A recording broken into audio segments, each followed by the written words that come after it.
Hey, 반갑습니다. One last time for the road.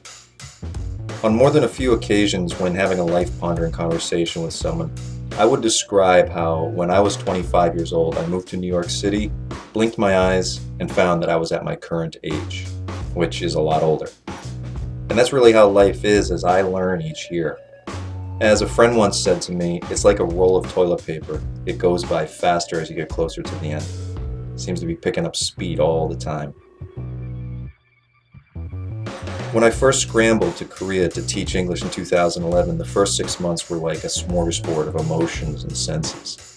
The following 6 months were much the same, so it was a no-brainer to sign up for a second year. I remember having a conversation with the folks at the Epic office when signing a contract for my third year. We were just chatting leisurely, and they mentioned that most people who stay longer than a year usually leave after about 3. That was the sweet spot. It made a little sense to me at the time, but perfect sense to me now as I look back after spending 4.5 years in Korea.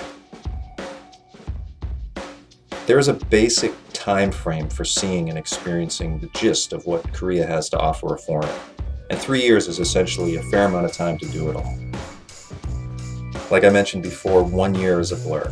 The second is similar to the first, but you start to catch a stride and settle in.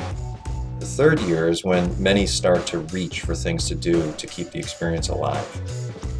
For me, 3 years was a little soon. This is partially due to the fact that I had enrolled in a teacher licensing program for a year, which happened to be during my third year in Korea, that sweet spot. Life during that time was essentially teach during the day and study during the night. My videos were more or less just vlogs where I would speak in front of the camera, no real productions or anything like that. Once I obtained the teaching license, I lived out the final year and a half just like it was expected. The time was a slow grind into obscurity in many ways. I was point A to point B most of the time, looking for something new to do or get involved with. It was during that time that it dawned on me. I've done the Korea thing. The moment I was pushed over the edge was when my first co-teacher at elementary school was returning from a 2-year hiatus in Argentina, where she taught at a Korean school. The realization that 2 years had passed so quickly, seemed like the 2 years hadn't even existed, made it painfully evident that it was past the time to change gears. It was then that I decided not to renew with Epic. The decision to leave Korea was startling to many, including myself. Many were surprised, including local friends in Korea, people from back home, and all of you, friends from the Red Dragon Diaries world. As many of you know, I never wanted teaching abroad to be about the money, or about stagnating in one place to acquiesce to a comfort zone. And comfortable I was. By any standard, I had the cake and was eating it too. Great apartment, great teaching gig with no stress, daejigukbap on every corner. As nice as that sounds, if you're on the outside looking in, it was rubbing me the wrong way.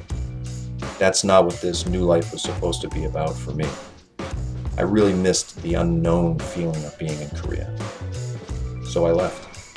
As I begin to look back at the country now, the experiences, the food, the people, both natives and foreigners, I sense the void. Those things that were all so common to me in day-to-day life, I'm beginning to miss. But that's how it's supposed to be.